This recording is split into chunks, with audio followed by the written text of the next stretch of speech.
Le cirque va mal. Hein. Le cirque va super mal. Bah, c'est écrit là, regarde. Le problème, c'est la collaboration entre les animaux et les hommes. Moi, j'aimerais bien que tu me donnes une idée. Hé, je te parle. Bah, si même les animaux s'en foutent, on n'est pas bien parti.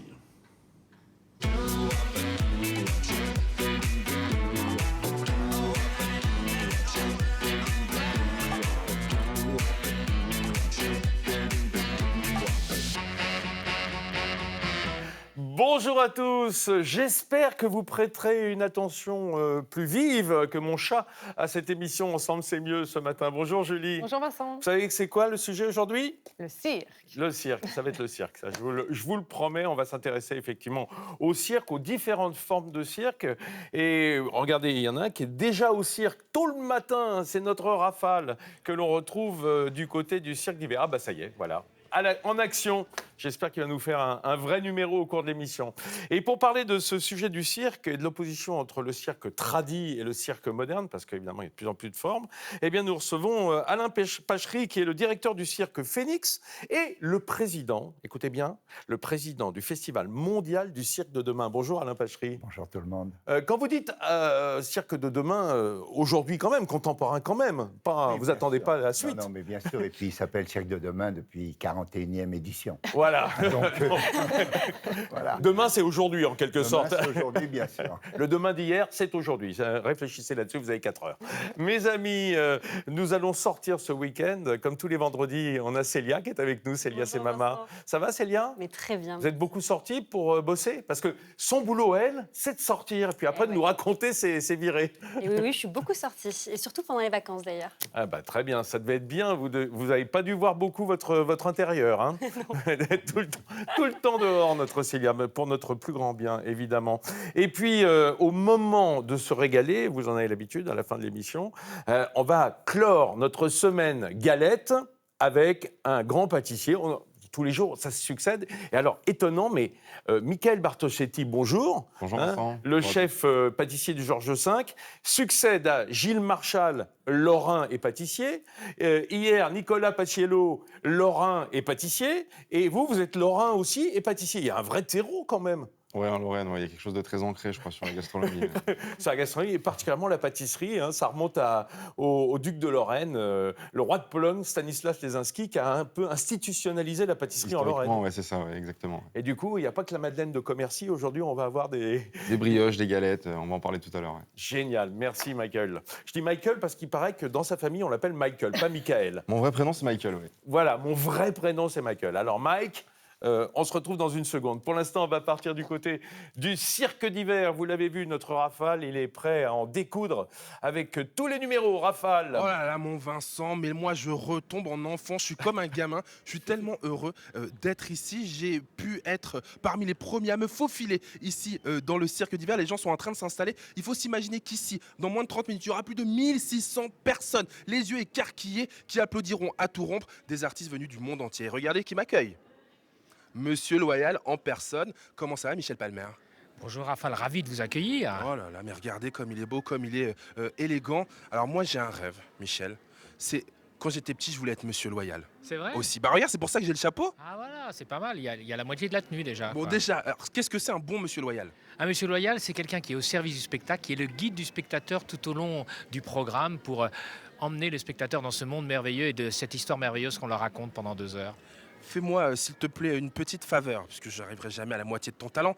Est-ce que tu penses qu'on va pouvoir rencontrer des artistes, faire les coulisses du cirque et les montrer à nos amis d'Ensemble c'est mieux? Alors ça c'est tout à fait exceptionnel et oui, je vais t'emmener là en coulisses derrière et tu vas voir, tu vas découvrir des choses extraordinaires. On va vivre un grand moment. Vous les amis, vous êtes sur le plateau, c'est par là Michel? C'est par là. On y va, hop.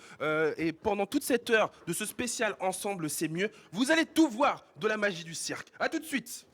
Ah, génial. Voilà, spectacle populaire, multigénérationnel, qui s'ouvre à tout le monde. Le cirque, et c'est ce dont on parle aujourd'hui. Mais le cirque va-t-il bien aujourd'hui? On va le voir tout de suite.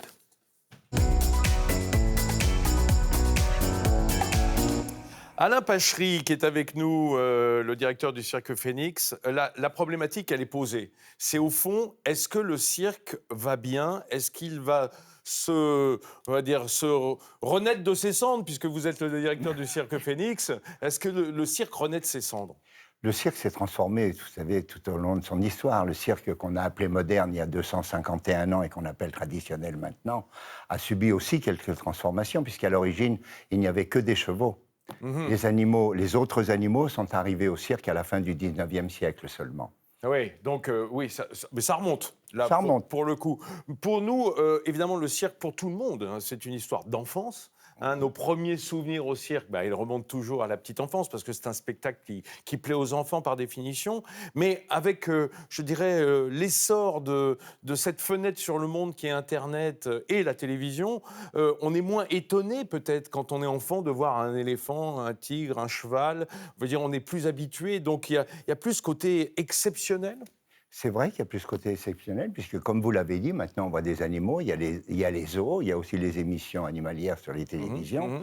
À l'époque, quand les animaux sont arrivés à la fin du 19e siècle, il n'y avait pas tous ces moyens. Mais voilà, il n'y avait pas tous ces moyens de communication, donc il n'y avait que là qu'on les voyait. Maintenant, on peut les voir ailleurs, et c'est vrai qu'on les voit un peu moins au cirque. Bon, allez, on va se mettre les idées au clair avec Julie sur la problématique du cirque. Oui, parce que d'ailleurs, est-ce que la guerre contre les cirques avec animaux sauvages serait-elle déclarée? De plus en plus de villes refusent en tout cas de les accueillir au nom du bien-être animal. Et c'est le cas de Paris qui, depuis cette année, 2020, ne leur délivre plus d'autorisation pour s'installer dans la ville. Ces cirques traditionnels sont donc obligés de se remettre en question et de tendre vers le cirque contemporain, un autre genre qu'on rencontre un franc succès depuis de nombreuses années. Regardez.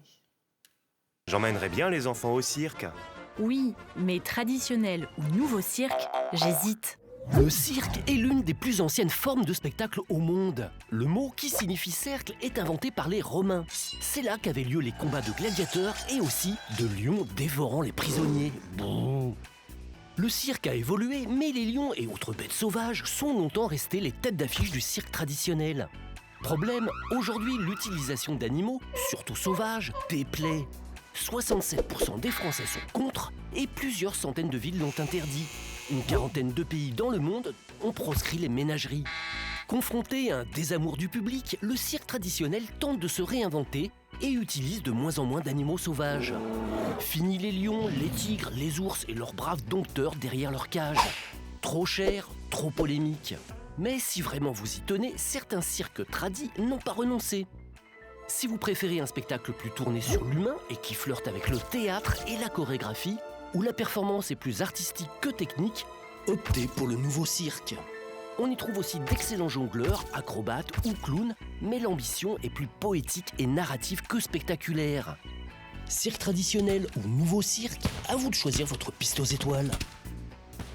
Alors vous, votre piste aux étoiles, c'est un cirque, au Cirque Phoenix. Il n'y a plus d'animaux et ça depuis longtemps. Vous êtes un peu avant-gardiste. Ça fait depuis 2002 que vous avez supprimé les animaux. Tout à fait. Le Cirque Phoenix était le premier cirque au monde à arrêter les animaux dans ses spectacles. Ça a été une période un peu difficile au début parce qu'il y a une tradition d'aller voir les animaux au cirque. Donc ça a été commercialement un peu difficile les premières années, mais au fur et à mesure, on a conquis un public. Et cette année, pour le spectacle de Mongolie, on est à plus de 350 000 places vendues. Donc on a vraiment conquis un public. Est-ce que vous voulez qu'on voit quelques images de votre spectacle? Parce qu'on a la bande-annonce, puisque vous en parlez, du cirque de Mongolie. Volontiers. Regardez à quoi ça ressemble quand même, avant d'aller plus loin. Eh oui, oui. Ah bah vous savez que c'est une machine qu'on remonte à la main. Nous aussi, Non, mais nous aussi, on est tradis. On est tradis, donc on va regarder quelques images.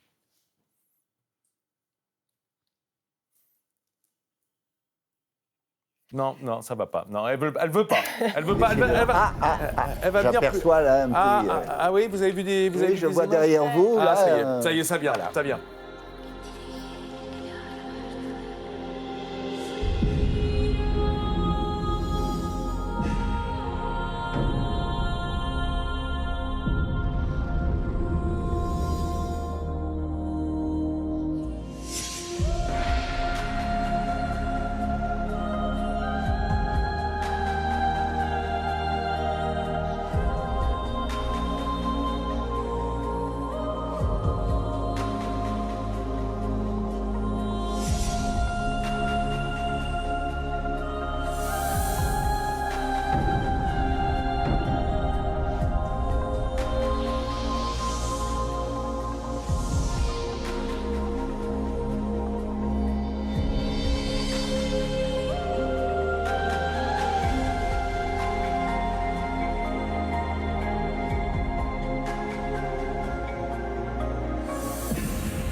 Voilà, très beau cirque de Mongolie. Vous voyagez à travers le monde comme ça d'année en année? Exactement. L'année dernière, c'était le cirque de Pékin. L'année d'avant, c'était Cirque Africa. L'année précédente, c'était Cuba.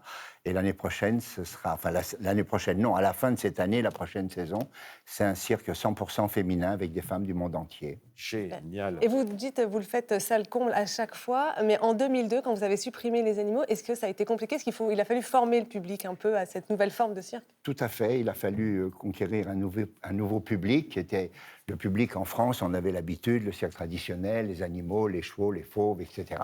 Et moi, j'ai décidé de présenter autre chose. Donc, les premières années ont été un peu plus compliquées.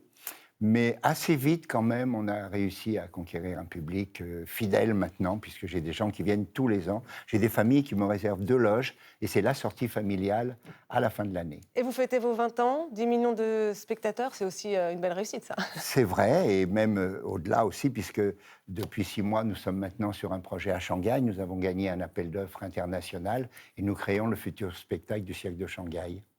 On va revenir un peu sur la polémique des animaux. On a une question d'une téléspectatrice pour vous. On l'écoute tout de suite. Elle s'appelle Françoise et elle nous a envoyé cette question. Alors moi je suis absolument contre les cirques traditionnels avec animaux sauvages et je suis favorable au développement des nouveaux cirques. Je pense que c'est intolérable de nos jours d'enfermer des animaux en cage, de leur priver de leur milieu et de leurs besoins naturels pour le divertissement humain. Donc ma question aujourd'hui c'est de savoir comment est-ce possible qu'en 2020 il y ait encore des animaux sauvages dans les cirques de France. Voilà, merci. Ben, la question, Alain, elle ne se justifie pas vraiment, puisque lui, c'est le premier à avoir arrêté. Vous encouragez, vous essayez vis-à-vis de vos collègues, vous essayez d'insuffler un mouvement? Non, parce que c'est une décision personnelle que j'ai prise.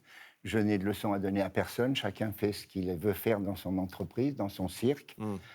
Souvent, les cirques traditionnels, ce sont des familles, donc ils ont été élevés comme ça, ils sont nés dedans. Bien sûr. Moi, je ne suis pas issu d'une famille de cirque, je suis issu d'une famille modeste, d'ouvriers, et j'ai créé mon cirque en faisant ce que j'avais envie de voir, en fait, au cirque, quoi. Et puis, je ne veux pas apporter de l'eau à un mauvais moulin, mais on va pas... Si on a un ours ou un tigre, par exemple, ça vit des dizaines d'années. Donc, on ne va pas tout d'un coup le laisser dans sa cage. On sait qu'on ne peut pas le relâcher en nature, donc il faut laisser l'animal vivre jusqu'au bout de sa vie, et peut-être il y a une transformation qui se fait en douceur aussi. On ne renouvelle pas son parc d'animaux, peut-être. Non, on ne renouvelle pas son parc d'animaux. En ce moment, de toute façon, c'est de plus en plus difficile, il faut bien le dire, pour les cirques traditionnels avec les animaux. Et tant mieux. Nous, il y a 18 ans, quand j'ai supprimé les animaux de mes spectacles, les spectateurs, pour réserver des places, nous posaient la question, avez-vous des animaux? On disait non, on n'a pas d'animaux. Bon, bah tant pis, au revoir. Maintenant, quand on demande si on a des animaux, on dit on n'a pas d'animaux, ah bah passez-moi la billetterie. Donc il y a vraiment un mouvement. Franchement, c'est un mouvement mondial. Hein, c'est irréversible. Le mouvement est parti, c'est irréversible. Je le dis si j'ai des collègues qui écoutent. Pensez à vous transformer parce que c'est irréversible, ça ne reviendra pas en arrière.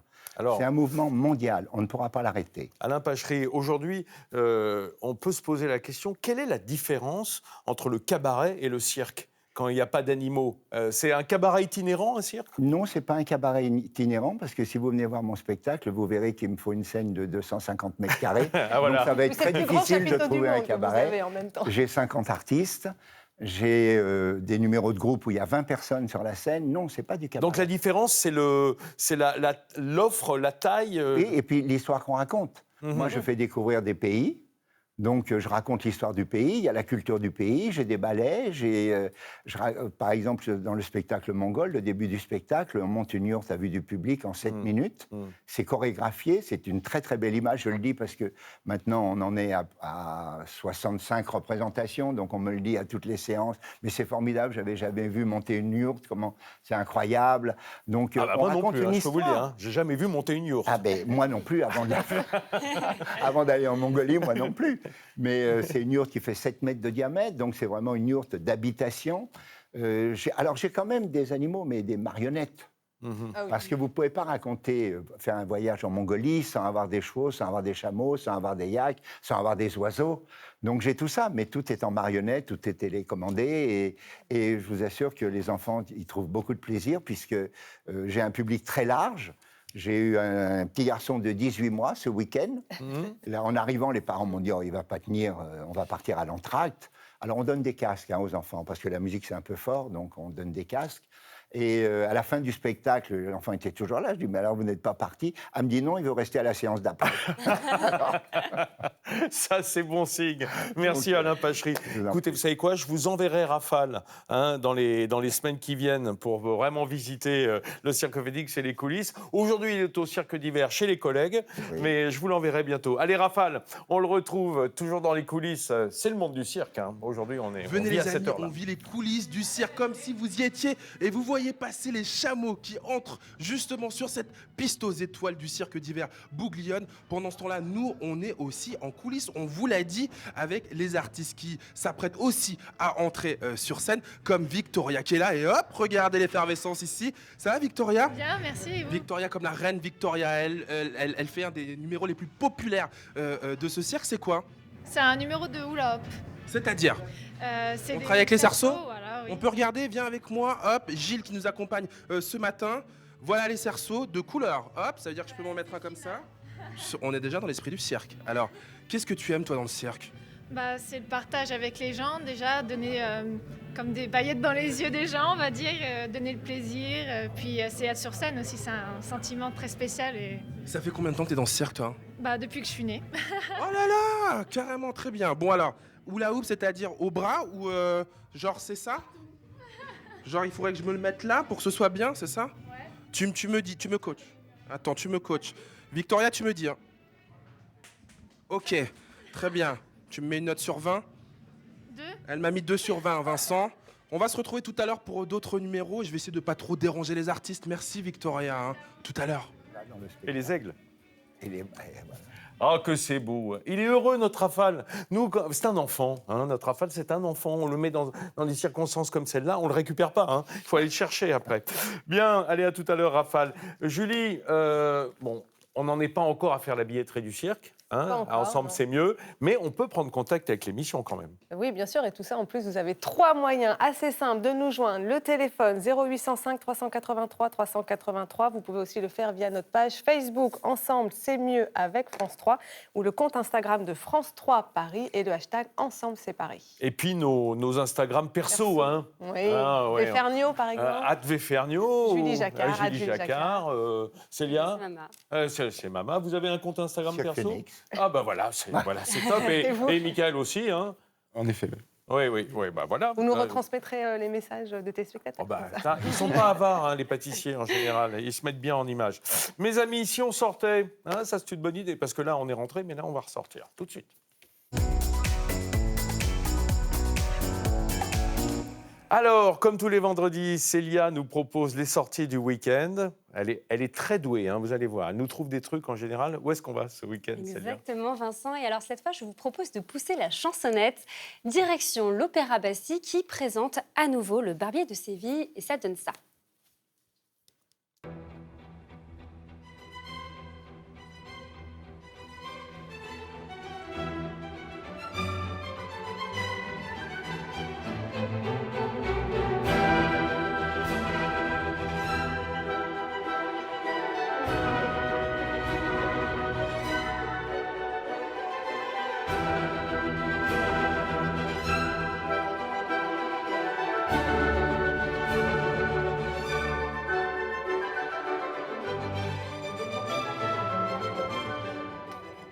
Ça chante pas beaucoup, là, Célia. Vous avez pris juste les parties jouées. Je voulais pas tout vous montrer non plus. Je voulais vous donner une ambiance. Alors voilà, en tout cas, ce chef-d'œuvre de Rossini, adapté du roman de Beaumarchais et mis en scène par Damiano Micheletto, raconte dans une décoration inspirée du cinéma d'Almodovar une histoire d'amour, celle du comte Almaviva, fou d'amour pour la délicieuse Rosine, mais qui malheureusement est déjà promise au docteur Bartolo. L'histoire d'un amour impossible donc, ou presque, grâce à l'intervention du très ingénieux Barbier Figaro qui va lui venir en aide. Et alors là, tous les coups sont permis, donc vous l'aurez compris, il s'agit clairement d'un opéra très jouissif dans un Séville moderne, donc pour les amateurs d'opéra bouffe, d'opéra comique. Ah oui, je mets tout, je mets l'accent, je mets tout. Allez-y, les places sont à entre 15 et 180 € selon la catégorie choisie. La première représentation a lieu demain et c'est jusqu'au 12 février. Un petit mot quand même à Michael Bartoschetti. Dans une famille italo-mosellane, avec cette forte... Est-ce que l'opéra, ça fait partie de votre enfance? Vos parents écoutaient de l'opéra un peu ou pas? Pas Non, du tout. Rossini, pas du tout. Non, pas du tout. Bon, ben voilà. Non, mais, La restauration, c'était un peu compliqué. non, mais moi, j'aime bien faire tomber les Cuisiner légendes. en Hein, musique. parce qu'on se dit, tous les Italiens, ils écoutent l'opéra à la maison. Non, pas tous. Et pas notamment depuis le 19e siècle. Il y en a qui se sont arrêtés en chemin. Célia, je suppose que, parce que vous êtes un petit peu joueuse, vous nous avez préparé un petit quiz. Exactement, comme Aïe, à mon habitude. aïe, aïe, aïe. Main sur le buzzer. Main sur le buzzer imaginaire. Cette fois, Attention au on panettone, hein, quand même. rend hommage à On se Rossini, trompe pas. qui est donc le compositeur de cet opéra, et qui regorge d'anecdotes. Alors, par exemple, première question, Rossini, qui est donc le compositeur, était un grand gourmand. D'ailleurs, il agrémentait bon nombre de ses plats de sauce à l'échalote, de truffes et de foie gras ou bien de caviar. Bah, c'est la première, parce que c'est le tourne-dos Rossini. Bravo, exactement, en hommage au tourne-dos de bœuf Rossini, Ah non, mais sa là, grande là, spécialité. vous avez été sympa avec moi, là, quand Bon, même. alors, je corse un peu tout ça. Deuxième question. La toute première représentation du Barbier de Séville en 1816 a été un véritable fiasco. Pourquoi? Est-ce que c'est parce qu'en pleine scène, la guitare du comte Almaviva s'est complètement désaccordée? Il a fallu l'accorder vite fait, bien fait sur le plateau. Est-ce que c'est parce qu'un chat errant s'est introduit en pleine scène et s'est baladé sur la scène? Ou est-ce qu'un des personnages chute et se casse le nez? Michael, allez. Alors, je dirais qu'il chute et qu'il se casse le nez. Alors c'est juste, mais en fait les trois réponses sont justes. C'est vrai? Ouais. Ah. C'est vous dire à quel Une point cata, c'était quoi. un fiasco total. Non seulement un des personnages chute et se casse les nez, un chat errant s'introduit. Oh et bah, en ça plus, devait être l'ancêtre de guitare mon chat que vous avez vu tout à l'heure en pré-générique et il est pas qui est encore tenable. là. Et alors dernière question, quel était son plus grand défaut à Rossini? Est-ce que c'était son orgueil, sa paresse ou bien sa timidité maladive? Oh, moi, je verrais bien la timidité pour un. Hein non, je sais pas, Alain, qu'est-ce que vous La diriez? paresse. La paresse? Très juste, la paresse. Ah oui? Et alors, pour vous donner un exemple, hein, il y a une de ses Bravo. compositions que Rossini, en fait, a écrit depuis son lit. Et à un moment donné, un feuillet tombe par terre. Au lieu de le ramasser et de sortir de son nid douillet, il a préféré reprendre une feuille et tout recomposer plutôt que de se lever. Voilà, c'est pour vous donner Mais quand c'est même le énorme. niveau. Ouais, exactement. Une anecdote Lazy assez Rossini, quoi. Mais il faut dire qu'à l'époque, c'était très mal chauffé, hein, les chambres. Donc, il y Bah, avait. pense que À mon ça a avis, ça joué. devait être en hiver. Super. Bon, c'est terminé, là? Non, mais le quiz. Le je veux quiz dire. est terminé. OK. Alors, autre sortie, on quitte un monument de l'opéra pour un autre, alors? Exactement, mais alors cette fois-ci, un monument historique, le château de Versailles, pour l'exposition Versailles Revival. Alors cette exposition est quand même très originale, puisque contrairement à ce qu'on pourrait s'imaginer, il ne s'agit pas de plonger dans l'univers des grands rois de France ou de Marie-Antoinette, mais plutôt de revisiter une époque assez méconnue dans l'histoire du château. Je fais référence à la Belle Époque. Et oui, il faut savoir qu'entre le 19e siècle et le 20e siècle, alors que Versailles était un peu perçu comme symbole de la tyrannie, eh bien, il devient en cette période un phénomène spectaculaire d'engouement, de nostalgie, de curiosité et même de passion. Donc, par exemple, on verra Sarah Bernhardt se produire en 1896 avec la visite du tsar Nicolas II au sein du château. On verra également bon nombre d'écrivains dégainer la plume pour parler du château. C'est le cas de Marcel Proust ou encore d'Henri de Régnier. Et puis enfin, des musiciens, des peintres, des paysagistes qui verront en ce château une réelle source d'inspiration. Bref, un engouement qui va clairement redorer le blason du château jusqu'à aujourd'hui, on le voit encore. Donc sachez qu'au total, 350 documents, photographies, tableaux habilleront la salle d'Afrique et de Crimée du château. Ouais. Une exposition passionnante donc à faire jusqu'au 15 mars. Les places sont à 18 €. Non, puis vous savez, c'est un petit peu comme le Louvre, la Tour Eiffel. Quand on est francilien, on ne va pas à Versailles. Hein. Le monde entier vient à Versailles, puis nous, on oublie. Bah, justement, c'est Je vous dis, surtout si vous habitez Versailles, allez voir le château quand même. Oui, ça mérite, hein. Il y a toujours des belles animations. Célia, j'aimerais qu'on pense à nos kikis. Et oui. À nos petits kikis qui sont à l'école aujourd'hui, mais qui vont être libérés pendant le J'ai week-end. toujours une sortie pour les enfants dans ma hotte de Mère Noël des sorties, même si les fêtes sont terminées. Et cette fois, direction donc, le Forum des Images, dans le 1er arrondissement de Paris, qui propose à nouveau cette année les rendez-vous Ciné-Kids. Un rendez-vous où on propose un film, un goûter et des animations pour les enfants de 1 à 7 ans, tous les mercredis et dimanches après-midi. Il y a une nouveauté cette année pour ce trimestre même. Bien sûr, il y a en fait une nouvelle thématique, ça s'appelle Invention extraordinaire. Ouais. Ça promet clairement une filmographie assez incroyable, plus précisément une plongée dans l'univers merveilleux des usines à rêves sucrés, avec par exemple Charlie et la chocolaterie. Tiens, au hasard. Et au hasard, hein. Ça, regardez, les yeux s'allument de Michael.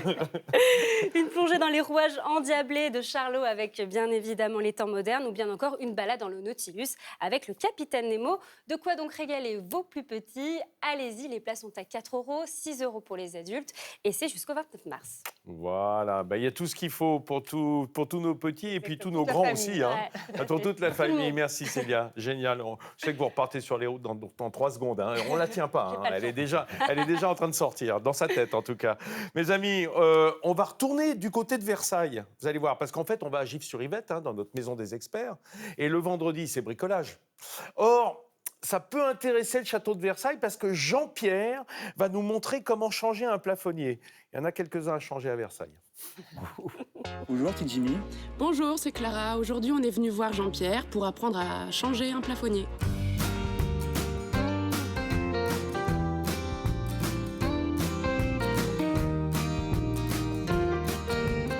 Bonjour Clara, bonjour Jimmy. Bonjour, JP.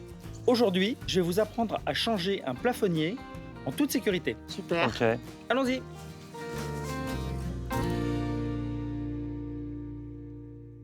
La première étape pour changer un plafonnier consiste à enlever l'ancien. Nous allons tout d'abord couper le courant. Alors, tu vas dévisser les dominos, il faut que tu me laisses les fils qui sortent du câble noir nus. Maintenant, on va décrocher la suspension et on va pouvoir la descendre tranquillement en bas.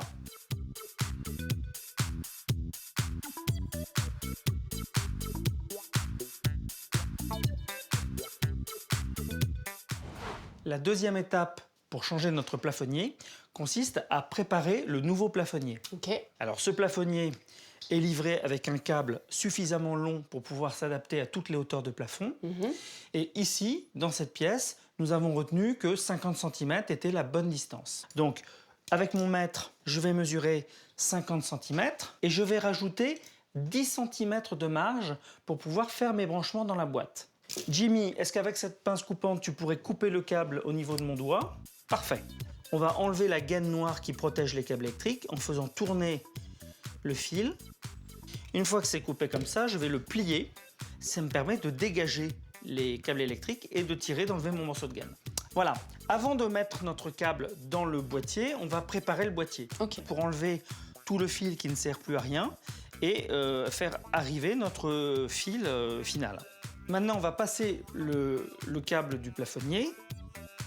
On va maintenant dénuder ces câbles avec la pince à dénuder. Important, on va tourner nos câbles comme ça pour que ça ne fasse plus qu'un brin. Et maintenant que c'est fait, on va pouvoir les réinstaller sur notre domino. Et ensuite, pour terminer, on remet la terre.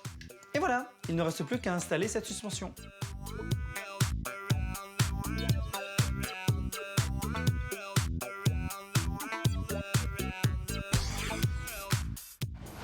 La troisième étape pour remplacer notre plafonnier consiste à d'abord fixer le support. On va maintenant raccorder les câbles électriques au plafonnier. Très bien, alors maintenant tu vas pouvoir remonter le câble à l'intérieur du logement du plafond et tu vas pouvoir mettre le petit cache, voilà. Et après un petit quart de tour à droite, voilà. C'est bon. Le plafonnier est changé, il ne reste plus maintenant qu'à réenclencher le disjoncteur et voilà. Oh, mais c'est magique. Vous avez maintenant toutes les clés pour refaire cette opération chez vous. Merci JP.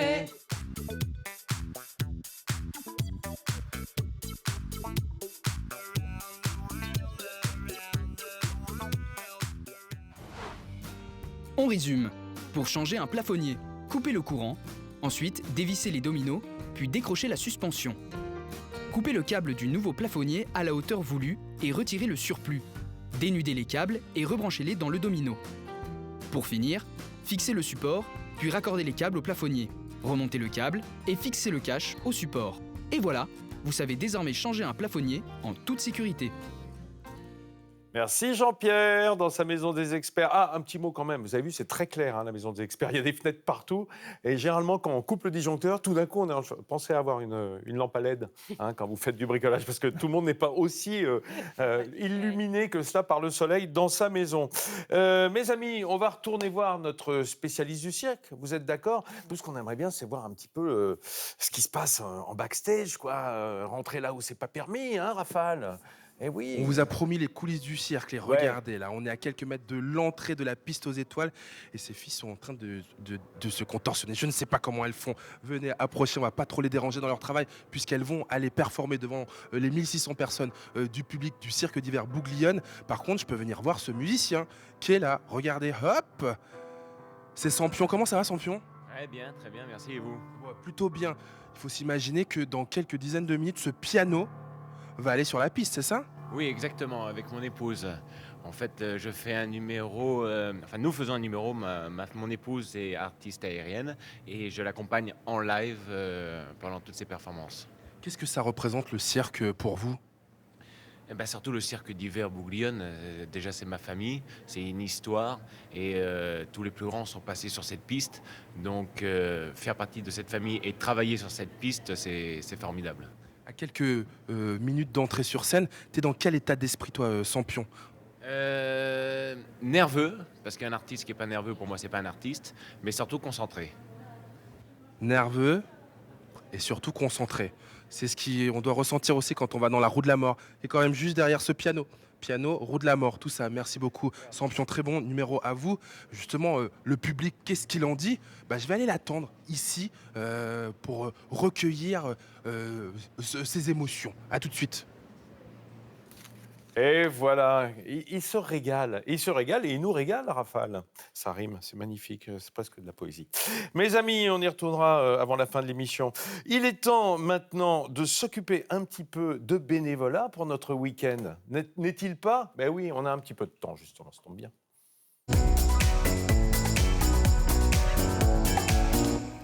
Et ce matin, on vous propose des missions de bénévolat pour l'association Abajad. Cette association veut être un accélérateur d'employabilité par la langue. En clair, elle propose aux personnes qui ne maîtrisent pas assez le français d'avoir accès à une formation courte en langue et de les accompagner pour leur trouver un emploi dans les métiers en tension, c'est-à-dire les métiers du bâtiment, de la restauration et des services à la personne. 150 000 postes sont non pourvus. Leur slogan, dis donc. Ouais, ah oui, il y a de quoi faire là. Il y a de quoi faire, on a besoin de monde et leur slogan c'est « Tout seul, on va plus vite, ensemble, on va plus loin ». Et c'est pas ici qu'on vous dira le contraire. C'est sûr. On écoute tout de suite Dounia Ounache, la fondatrice d'Abajad. Ses initiales c'est DH comme désir d'humanité. C'est en tout cas comme ça qu'elle se définit. On l'écoute. Je suis sûre que vous connaissez tous des personnes qui, malgré du talent, qui malgré un vrai savoir-faire, qui malgré un vrai potentiel, n'arrivent pas à trouver du travail à cause de la langue française. Nous, on s'engage auprès d'eux et on voudrait que vous engagiez avec nous. On recherche notamment donc, des compétences en communication, en développement, en comptabilité, mais aussi des personnes qui s'engageraient directement auprès de notre public pour les entourer, pour leur faire du tutorat linguistique par exemple, ou pour les aider dans leurs démarches administratives. On pense que tout le monde est utile. Contactez-nous et on trouvera quoi vous faire faire. Alors, en plus des formations de français, Abajad propose des ateliers pour préparer un entretien d'embauche, pour apprendre à se déplacer dans la capitale, pour être autonome et s'intégrer durablement. Alors, pour la contacter, c'est très simple. Il suffit de vous rendre sur leur site internet abajad.com. Si vous avez envie de vous engager, de mettre votre talent et même vos talents au service des autres, n'hésitez pas. Et puis, je vous renvoie aussi vers la plateforme tousbénévoles.org pour trouver encore et toujours plus de missions bénévoles. Merci. Julie, vous savez, ça veut dire Abajad ou pas? On non, sait. on ne sait pas ce que c'est. Vous leur demanderez pour moi? Moi, j'aime bien savoir ce que ça recouvre, en fait, les noms. Et comme je ne parle pas arabe, j'imagine que c'est issu de l'arabe, Abajad. Abajad, je pense. Oui, bon. Eh bien, on va demander. Puis après, on prendra contact. On vous a donné les numéros tout à l'heure. Vous avez peut-être une idée, d'ailleurs, sans être de l'association. Mes amis, c'est le temps de la galette. Ça fait 5 jours que je dis ça, à la même heure, globalement. Mais on ne s'en lasse pas parce qu'on a les meilleurs.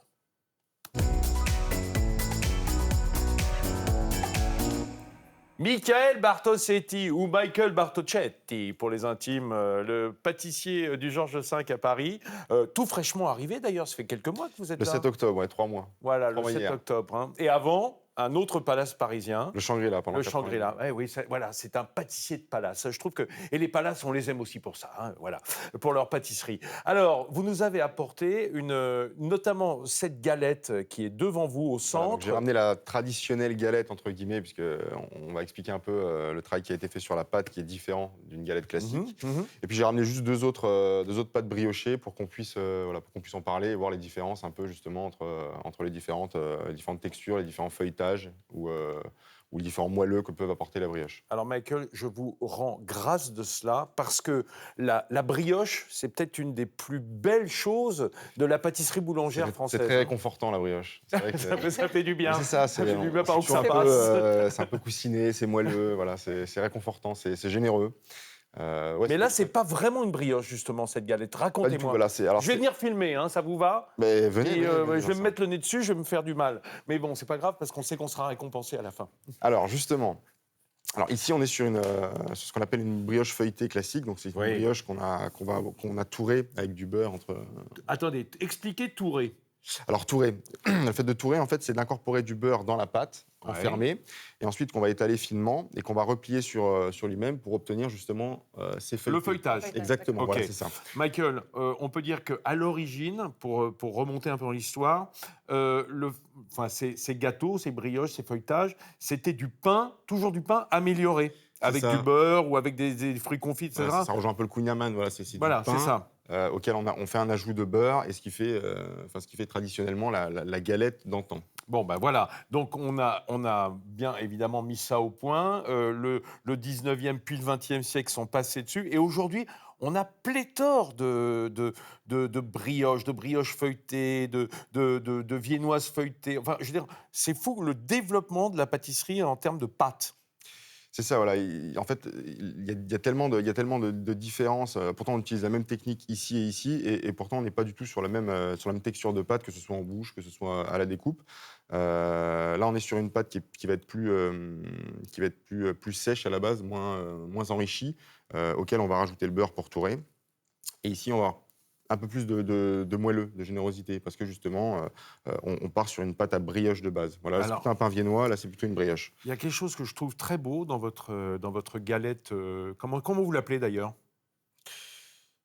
Ma galette. C'est la galette de Michael. Je vais pas vraiment donner le nom. Alors, je ne sais pas, mais il y a un côté presque de très beaux cheveux de femme, vous voyez, dans les volutes, comme s'il y avait des belles anglaises, des belles boucles. C'est ce qu'on pourrait imaginer. Alors moi, c'est pas forcément ce qui m'a inspiré la coupe des femmes. Bah, moi, ça m'inspire. Alors c'est un peu l'univers floral du Georges V, en fait, avec le travail que le directeur artistique Jeff a réalisé justement. Toujours dans le hall du Georges V, des bouquets et des compositions florales hallucinantes. Magnifique. Et voilà, il a fait un très gros travail depuis de nombreuses années maintenant. Et voilà, c'était pour rendre hommage à tout ça, puisque cette année, on fêtait également les 20 ans de Georges V sous la bannière Four Seasons. Donc c'est plutôt végétal, quoi. Hein, votre inspiration, elle est en tout cas dans les formes. Voilà, floral, végétal, voilà. Et puis, on ne peut pas oublier que vous êtes quand même d'origine italienne, bien que mosellan, bien que lorrain. C'est pour ça que j'ai ramené le panettone. Le panettone, c'est vraiment le gâteau, enfin la douceur de fin d'année pour les Italiens. Exactement, voilà, c'est une brioche qui est traditionnellement dégustée à Noël, comme d'autres, comme le Pandoro. Celle-là, après, le panettone, il a la particularité d'être enrichi soit avec des fruits confits ou du chocolat, comme ici. Celui-là, c'est au chocolat ? Chocolat, orange et quelques abricots. Vous avez un couteau ou pas Alors, j'ai un couteau, on va les couper, bien évidemment, et vous allez voir justement la différence, et après, on va pouvoir goûter. Bah, allez, si, je vous sens réticent là, à couper, là. Non, parce que... C'est le couteau qui m'en réticent. Ah oui, c'est ça. C'est pas votre couteau, c'est ça que vous voulez dire ? Regardez, ça va c'est tout le seul. nôtre et il n'est pas génial. Hein. On voit que ça se coupe très facilement. Il y a le petit bruit, j'adore le bruit, parce qu'il y a le bruit du panettone et puis le bruit du papier qui l'entoure, parce que c'est cuit dans un moule en papier. Exactement, et le papier en fait protège la brioche, tout comme le glaçage aux amandes qui est traditionnellement recouvert sur le dessus.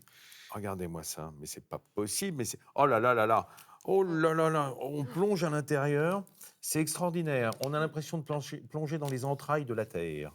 Regardez, il y a des cavernes, il y a des creux. Exactement, voilà. Et en fait, ça, c'est dû à la fermentation, puisque c'est une brioche qui est réalisée uniquement sur levain naturel. C'est un levain. Voilà, Je connais même des pâtissiers italiens qui dorment près de leur levain pour l'écouter pousser la nuit, parce que c'est vraiment très traditionnel là-bas. Hein. C'est sacré le levain là-bas. Et il y a même certains professionnels qui travaillent avec du levain depuis longtemps, qui vont, lorsqu'ils vont se déplacer, prendre soin de prendre leur levain et de garder la flore en fait sur les mains pour pouvoir la communiquer à un nouveau levain. Pour garder la même flore originale en fait. C'est un levain, on peut le garder 20, 25 éternel, ans. Quoi. Voilà. C'est éternel le levain. C'est ça, c'est éternel. Bah oui, Julie, c'est un peu comme simplement le vinaigre. l'enrichir au fur et à mesure. Et c'est un peu comme le vinaigre, on peut remettre un morceau de mer pour réensemencer. Donc, ce sont toujours les mêmes bactéries qui se multiplient à partir d'un terreau commun. Et comme ça, c'est un levain éternel. Et on appelle ça un rafraîchi. Voilà, on rafraîchit le levain, en fait. D'accord. Bah voilà, rafraîchi, c'est ce qu'on va faire en allant aussi. Coupez-moi une part de votre galette qui est quand même splendide. Parce qu'on se dit, bon, ça n'a pas tellement la forme d'une galette. Pourtant, lorsqu'on va dans les entrailles... On garde les mêmes codes. Certes, la pâte n'est plus traditionnellement le feuilletage comme on l'a connu. Ouais. Mais au-delà de ça, on garde cet aspect feuilleté, en fait. Et moi, j'ai gardé... en fait, pour moi, la galette, c'est vraiment l'amande ou éventuellement la noisette. Mais j'évite toujours de trop... la frangipane, quoi. Exactement, voilà. Alors, donc là, on l'a fait traditionnellement, l'amande, et on a fait plutôt un travail sur la pâte. Ah oui, d'accord. Donc, mais il y a quand même la garniture, quoi. Exactement. La garniture à la frangipane. À la frangipane avec des amandes brutes, Valencia qui viennent d'Espagne, et puis un peu de rhum, un peu de vanille. Voilà. Un peu caramélisé sur le dessus. Bien évidemment, voilà. Parce qu'on voit que c'est croustillant. C'est ça, on fait un caramel qu'on va réduire en poudre et qu'on va venir poudrer. Il y a Alain Pachery qui est en train d'être saisi par ce travail magnifique. J'échange une galette contre une place de cirque. Grand plaisir. À mon avis, c'est noté là. J'en ai une en stock. Bon, je devais vous la laisser, mais finalement, je vais peut-être. Ne vous inquiétez pas, on va faire le in-between après l'émission, c'est la spécialité. Hein. Les rencontres entre artistes de différentes disciplines. Alors, un mot. Hier, on avait votre camarade, collègue, parce que vous êtes de la même région, Nicolas Paciello.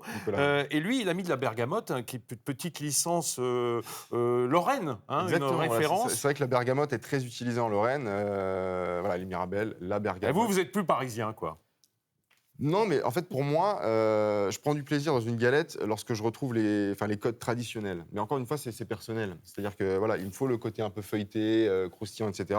Et ensuite, la traditionnelle frangipane. J'évite après de mettre des ailes de citron parce que pour moi, c'est partir sur une autre direction. Mais encore une fois, c'est très personnel.